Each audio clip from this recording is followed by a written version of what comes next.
débuter par ce deuxième plateau. Année, tu peux fermer la porte derrière ce plateau pour le moment. Année ne pourra pas,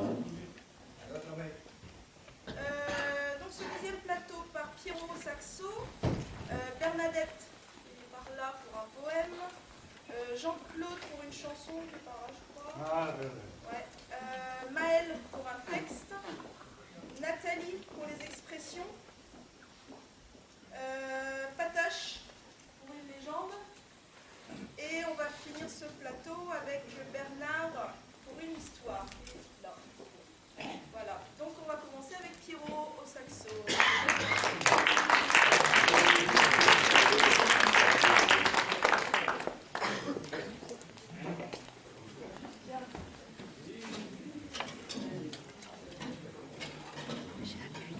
J'ai loué les chaises ici. Je m'envoie au maire.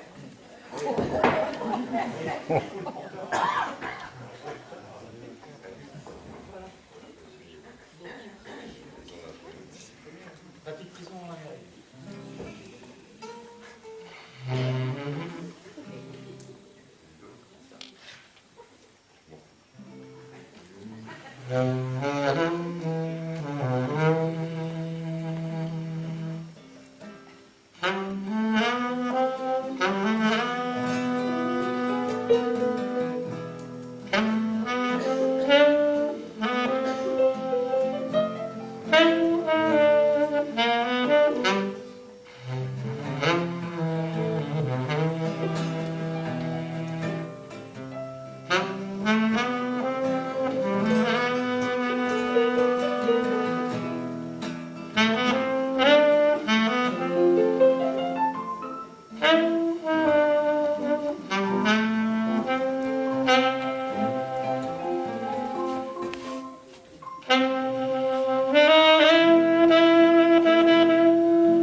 page Facebook qu'elle alimente régulièrement avec ses actualités.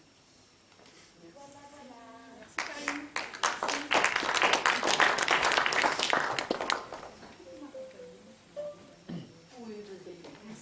Alors je vais vous partager avec vous un de mes textes. Je vais essayer de faire sans lunettes parce que je suis vraiment pour les deux maintenant. Il s'appelle Douceur. Quand mon corps alangui sentira la fin venir, donnez-moi mon chéri votre souffle pour tenir, un jour ou deux tout au plus, si Dieu le veut, que je puisse de la vie jouir encore un peu. Je me dis, partir ne me fait pas peur, quoique, caressez-moi les cheveux de votre main douce, versez-moi tendrement, je suce encore mon pouce, et restez près de moi, juste un moment, quoique.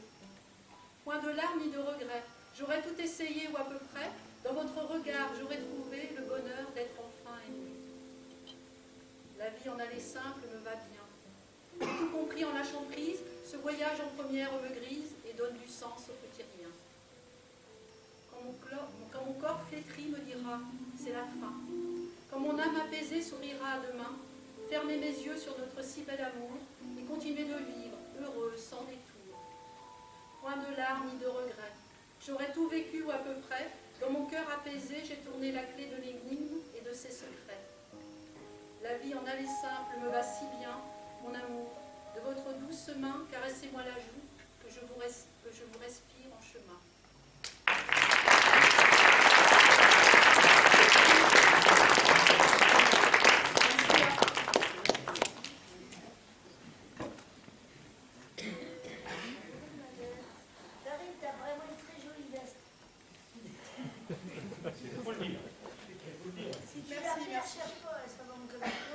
Je la garde, je ne la perdrai pas celle-là.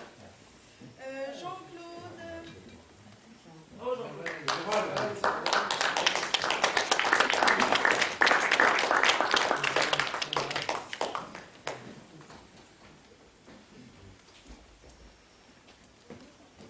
Alors, moi, quand je suis sans penser, c'est une chanson d'amour.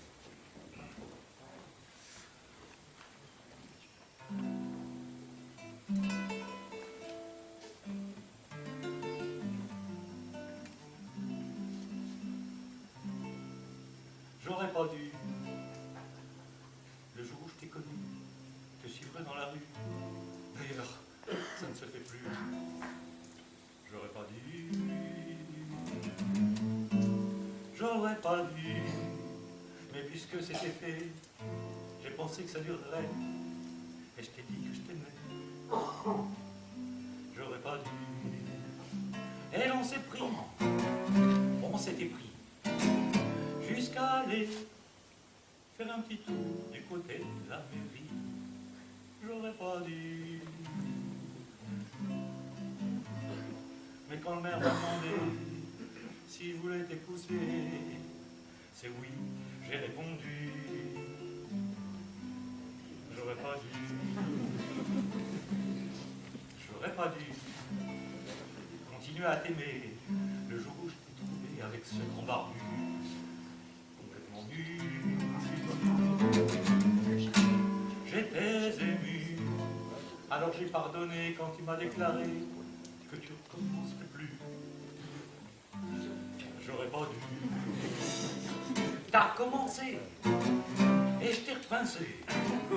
Mais tu m'as dit, c'est pas barbu, ça devrait pas compter. J'étais déçu. Je te dis, me continue, va, tu m'intéresses plus. T'es retourné chez le barbu. J'aurais pas dû. J'aurais pas dû acheter un revolver. On m'a regardé de travers. Et puis ça coûte très cher. J'aurais pas dû. J'aurais pas dû. Les armes, c'est défendu. Et puis, comme je t'ai pendu, c'était de l'argent perdu. J'aurais pas dû. Désemparé, désespéré, chez le commissaire, je suis allé me constituer prisonnier. On ne m'a pas cru, être barbu. Mais depuis que je t'ai plus, je me sens un peu perdu. J'aurais pas dû. Merci.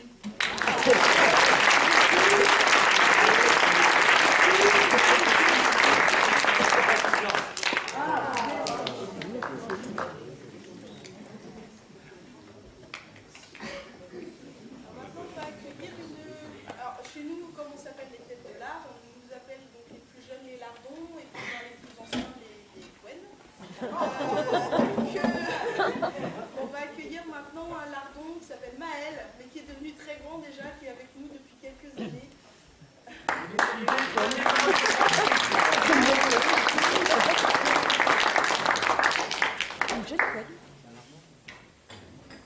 C'est déjà du lardon rassis un peu.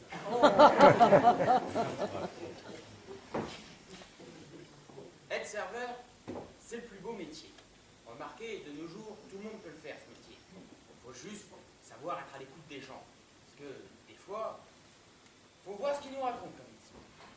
Bon, j'en ai quelques-unes en tête, je vais vous les dire. Tous les vendredis, il y a un type qui vient. Oh, je ne le connais pas, hein. Je ne vais pas le connaître. Il s'assoit là, à cette table, toujours à la même heure. Et vous savez quoi? Il me commande 2 pintes de bière à chaque fois, d'un seul coup. Bon, d'habitude, les gens, quand ils viennent, ils demandent une pinte de bière. Après, ils en prennent une deuxième s'ils sont encore aptes à la boire. Mais bon, là, il m'en commande 2. Au bout d'un moment, je me suis dit, ce type-là n'est pas clair. Bon, je vais lui demander ce qui se passe. J'arrive, je lui demande pourquoi vous prenez 2 pintes de bière à chaque fois au lieu d'une. Je fais ça en mémoire de mon frère. En mémoire de mon frère. Il est mort depuis peu, vous savez. Et le jour de son enterrement, je lui ai dit, au travers de sa bière, je continuerai ce rituel. Je vais boire 2 pintes de bière au même bar, à la même heure, chaque vendredi.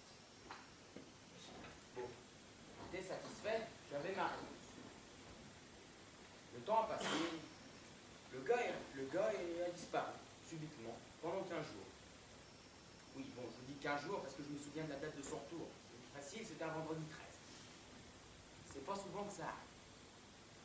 Il est revenu, donc je le vois, ces 2 pintes de bière étaient prêtes, j'arrive, je les pose là, il me dit, non, non, merci, non, je n'en boirai qu'une. Je dis, qu'est-ce qui vous arrive? Vous êtes malade? Vous voulez que j'appelle un médecin? Qu'est-ce qui se passe? Votre foie est mort? Je ne sais pas. Non, il me dit, non, c'est pas possible, attendez, je vais m'asseoir, il faut que je vous explique. Voilà, maintenant, je ne bois qu'une pinte de bière, tout simplement, parce que pour moi, j'arrête de boire.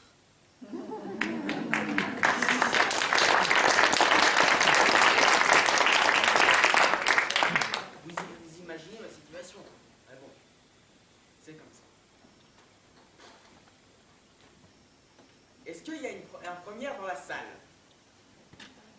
Ah, c'est bien, il ose se dénoncer, c'est bien. Est-ce que tu as commencé à réviser pour ton oral de bac de français? Que dalle. Ouais, bon, ça ne m'étonne pas. En même temps, tu es en bac pro, donc tu t'en fous.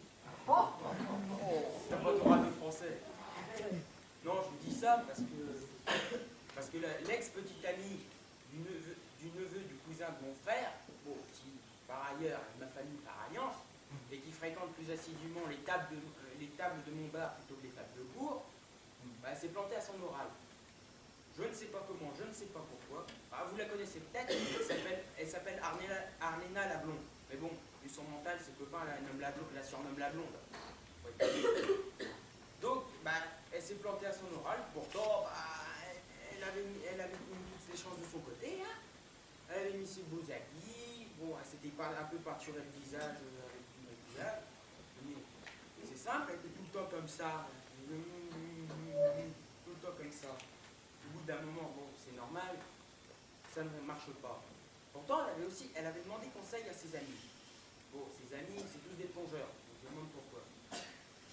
Dès qu'elle leur parle, ils ont tous la tête baissée dans le t-shirt. Je me demande pourquoi. Mais bon, bref, passons sur l'idée. Elle est arrivée à Notre-Dame, pour son lycée Notre-Dame, je ne sais pas si vous connaissez, pour son oral de bac. mon examinateur, c'était un bonhomme. Il s'est dit, bon, bah, c'est super, c'est un gars, je vais pouvoir entrer dans ses bonnes grâces. Bon, elle a mis un peu d'ordre dans ses habits. C'était comme ça. Elle s'est assise. Bon, ben, monsieur l'examinateur, je ne vais pas pouvoir répondre à votre question. Parce que tout simplement, je n'en connais pas la réponse, voyez-vous. J'ai un peu de trac quand je suis face à vous. Alors l'examinateur, bah, il lui a dit, si vous voulez, on peut prendre un autre rendez-vous, en tête à tête, si vous voulez. Moi, ça ne me dérange pas. Hein. Alors elle a regardé. Et elle lui a dit, ah bah oui, moi ça ne me dérange pas un autre rendez-vous avec vous. Bon, bah sur ce, le gars s'est levé. Il a fait ça, il a ouvert la porte et a dit, bon ben, à l'année prochaine, mademoiselle.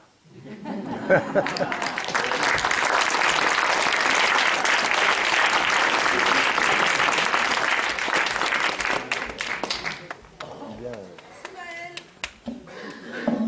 Nathalie.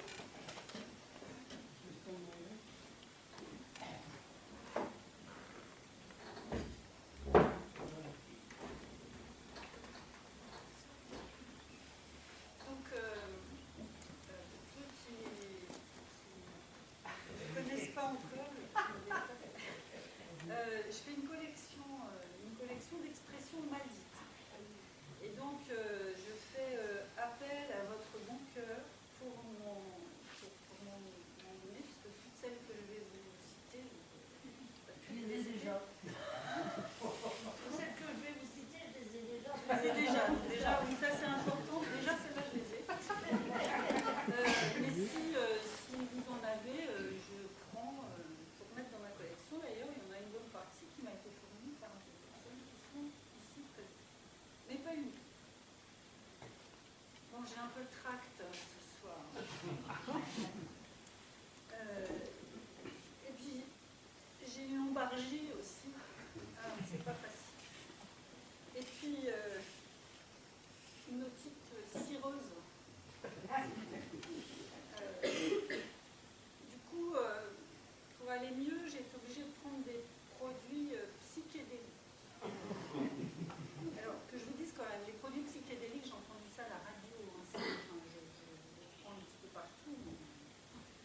Et alors, dans Ouest France, un gros titre un jour, ils cultivent en marécage biologique. Oh.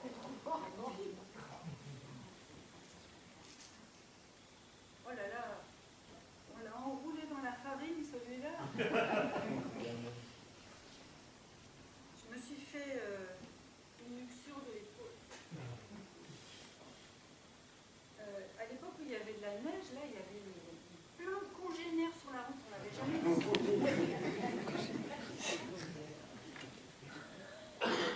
Bon, c'est le clown du spectacle. Il faut savoir manœuvrer la chèvre et le chou.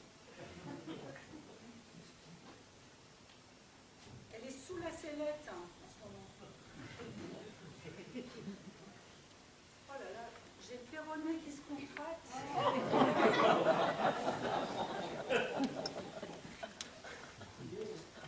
Nous,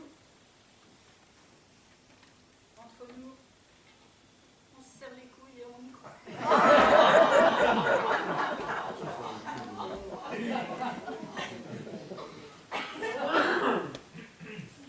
Alors parfois, je fais des apnées du soleil.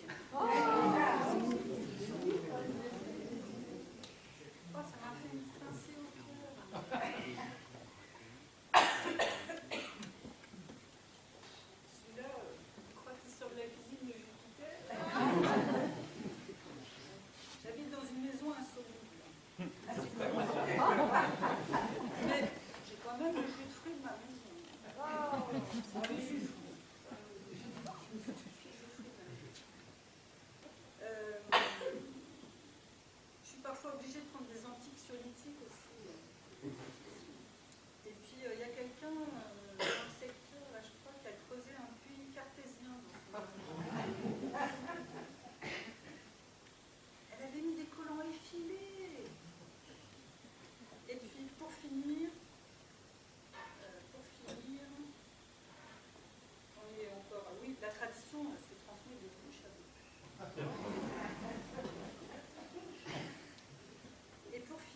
j'étais pas En d'humeur. plein milieu de la nuit, Voilà, c'est ça. c'est le milieu de la nuit. Vu l'heure à laquelle on a fini, c'était un peu ça. Bon, Ouais. Oui, bah oui, il attend parce que c'est lui. Donc, je voulais dire, on a accueilli tout à l'heure une des fondatrices, donc Elisabeth, qui est aussi notre doyenne, c'est une des fondatrices de la troupe. Maintenant, on va accueillir un deuxième fondateur de la troupe, donc Patoche. merci.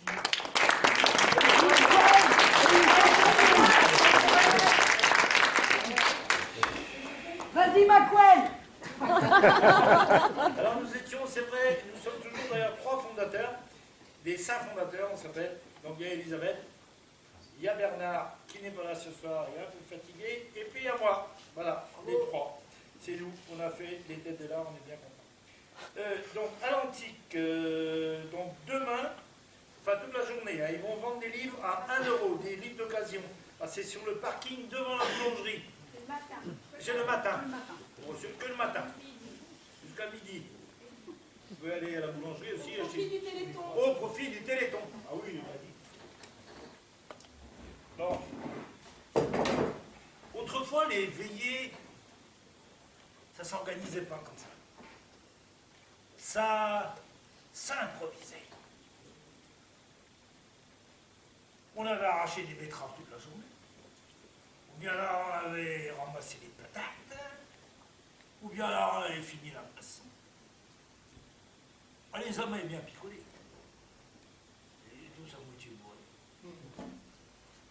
Et puis nous, à l'époque, je ne sais pas comment c'était chez vous, mais nous, on dormait tous à la même pièce. Pour les parents, on était 6 gosses et des 6 nuits. On dormait tous là. Il y avait des gens qui restaient le soir comme ça. Alors nous, bien sûr, on nous couchait. On ne dormait pas. On entendait des histoires à dormir debout. Des trucs, comme dirait Bernard Philippe, qui font délicieusement peur. Et puis les légendes, on s'aperçoit quelquefois que ça nous arrive à nous. On peut être des constructeurs de légendes. Il y a quelques années de ça, il faisait beaucoup de neige.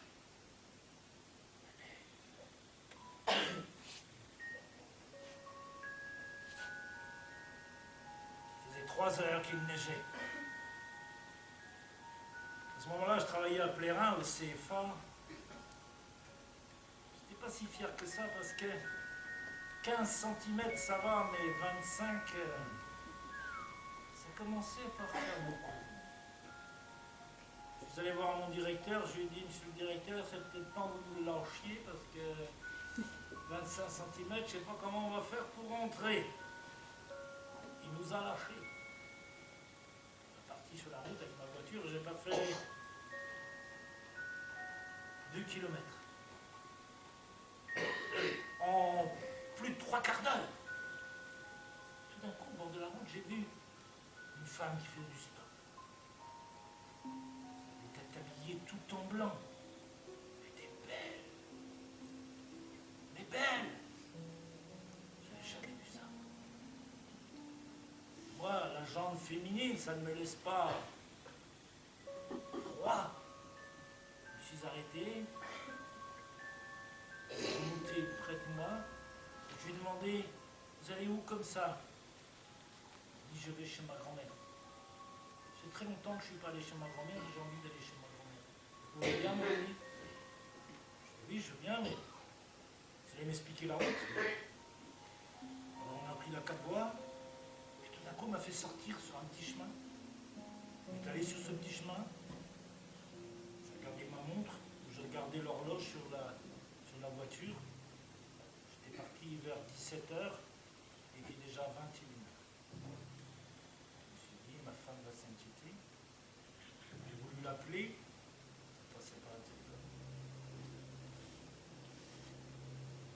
Et puis elle m'a fait aller à droite, puis à gauche, puis encore à gauche, à gauche, à gauche, à droite.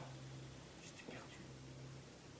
Tout d'un coup, on s'est arrêté devant une toute petite maison qui était là. Je me dis, c'est là, je ne sais pas grandir. Je me suis arrêté.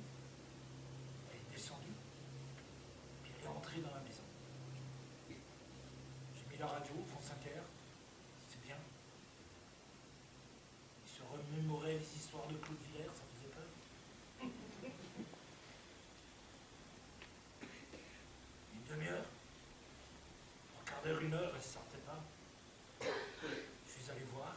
Je suis entré dans cette maison, et effectivement, elle était là, elle fouillait dans des placards. Je dis, vous étiez venu voir votre grand-mère. Ma grand-mère, elle n'est plus là. Ma grand-mère, elle est décédée depuis longtemps. Je cherche des papiers, vous voyez. Ouais, je dis, cette photo qui est là, ce médaillon, c'est qui? C'est ma grand-mère. J'avais bien l'impression que c'était vous. Je lui ressemblais. Incroyable. Après, il m'a dit, j'aimerais bien qu'on parte d'ici, parce que j'ai trouvé les papiers qu'il me fallait. J'aimerais bien aller au cimetière, me recueillir sur la tombe de ma grand-mère. Remonter dans la voiture, à gauche, à droite, à gauche. Puis il est arrivé devant une grille, une vieille grille tout brouillée. J'ai poussé à l'œil.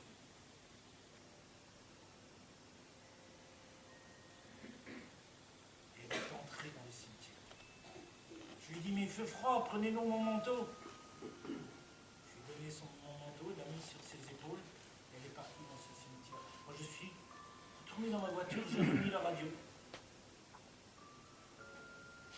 Il était 23h30. Françoise allait s'inquiéter, c'est sûr.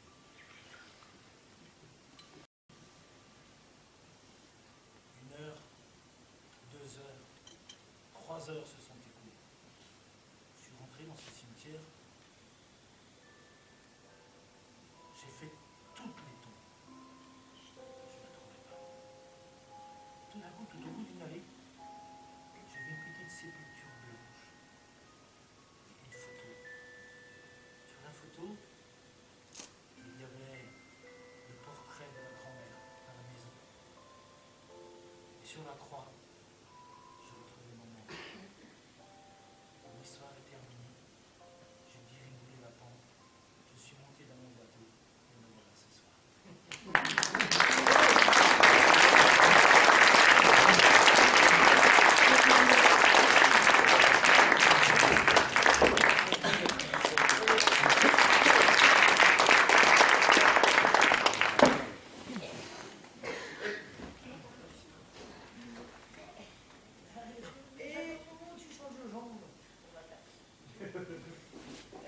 Et on va terminer ce deuxième plateau par Bernard, qui est à l'origine de la création des veillées, entre autres.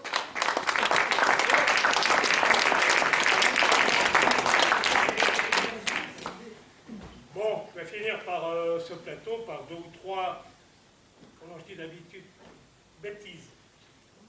Je voudrais surtout remercier la programmatrice de m'avoir placé après de Patoche. C'est tout ce qui a plus facile. Merci. Si j'aurais su, j'aurais pas vu comme il. Donc voilà, je ne suis pas tout seul à l'origine des veillées. Il y avait l'ami Louis Capard qui est très connu, qui sort un excellent disque qui est sorti il n'y a pas longtemps. Donc il est en vente dans toutes les bonnes boulangeries et chez son auteur qui habite le bourg de Tréméva. N'hésitez pas. Excellent chanteur, excellente chanson. Donc 2 ou 3 bêtises si vous êtes d'accord. Et puis vous n'avez pas le choix de toute façon. Donc c'est une petite fille qui commence à grandir un peu quand même. Et puis un jour elle voit sa maman, elle lui dit, c'est pas trop l'enfant, non trop. Elle lui dit, écoute maman, j'ai peur un peu, c'est bizarre, j'ai des poils qui poussent là. Tout ça c'est... La mère qui dit, mais c'est normal, tu grandis ma petite fille. Tu vas devenir une... C'est normal, hein, cet endroit-là, c'est ton petit singe. On va dire qu'il a des cheveux. Et Prime, elle va voir sa sœur un peu plus grande. Elle dit, mon petit singe, il a des cheveux. Bon, je vais manger des bananes. On reste dans le même. Tout à l'heure, Patoche a parlé à bas.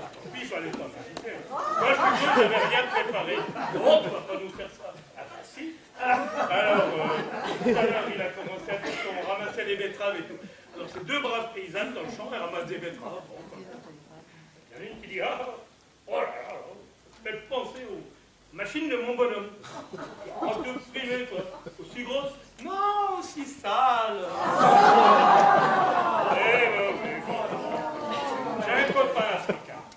Plusieurs, mais il y en a un. Et boum, tout ça bien taillé, tout rond. Un succès avec les fans. Je lui dis, mais Mamadou, donc, vous connaissez bien.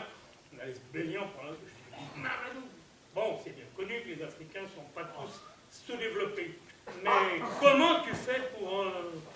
bah, d'une part, c'est la nature, mais aussi j'entretiens. Je sais que j'ai pas mal de copines, oui, je sais, oui. Mais dit, à chaque fois que je vais les rendre visite, les honorer, si on peut dire, je ne rentre pas directement dans le vif du sujet, je m'arrange, soit aller dans la salle de bain, soit aller déjà dans la salle à manger, ou dans la salle à manger, dans la chambre, voilà, c'est comme ça. Bon, c'est pas obligatoirement là, mais enfin. Et moi, je passe par la cuisine et ça l'entretient, tout ça de nouveau. Essaye, tu vas voir. C'est pas bon, c'est un système comme un autre. Je rentre chez moi. Chérie, ça va, je suis rentré. Pourtant, oui. Mais non, j'ai foiré mon histoire, mais comment je dis rien. Ma femme n'est pas là. Dans la cuisine, je sais. J'entends une voix au fond, elle dit, c'est toi, Mamadou?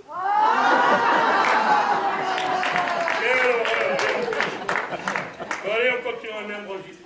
Il y a un médecin qui s'engueule avec sa femme, ça arrive un matin, bon, ils boivent le café, je commence à m'emmerder, ouais, t'es jamais de bon poil, et si ça, tu fais mal à manger et tout.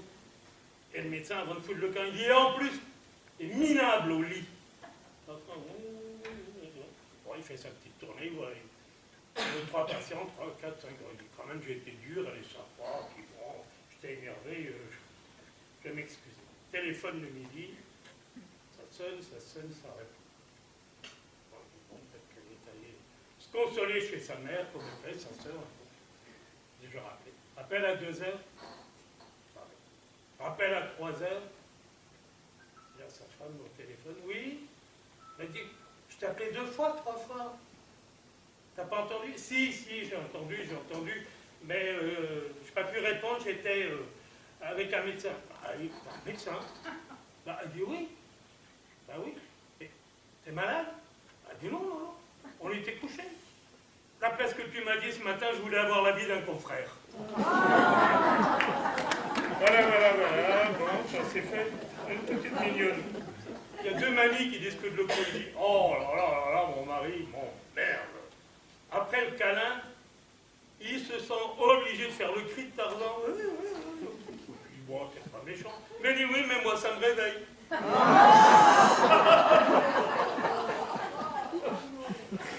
Bon, derrière, pour la route, à la maison de retraite, il y a le personnel habituel, et puis il y a un monsieur qui arrive plutôt jeune, pour la maison de retraite, 65, un truc comme ça, pas trop mal, tout ça, bien, alors tout est vénère, on va se mettre à côté d'Antoine, on va dans le car à côté d'Antoine, on va regarder la télé à côté d'Antoine, il y a Marguerite qui réussit à être tout le temps à côté d'Antoine. Et puis bon, ils prennent la main, regardant la télé, puis ils vont ensemble, ils coupent ça, bien peinard. Et bon, ça finit comme ça peut finir. Antoine passe une nuit dans la chambre de Marguerite. Et puis, je ne sais pas trop ce qui se passe entre eux, j'étais pas là, mais enfin, la conversation du matin, c'est Antoine qui dit à Marguerite, écoutez, j'étais un peu brutal hier soir, franchement, je ne vous ai pas ménagé, mais j'aurais jamais pu supposer que vous étiez vierge. Si je l'avais su, j'aurais eu davantage de délicatesse. Mais vous n'y êtes pour rien. Mais vous n'y êtes pour rien. Tout est de ma faute. Si j'avais su que vous bandiez encore, j'aurais enlevé mes collants.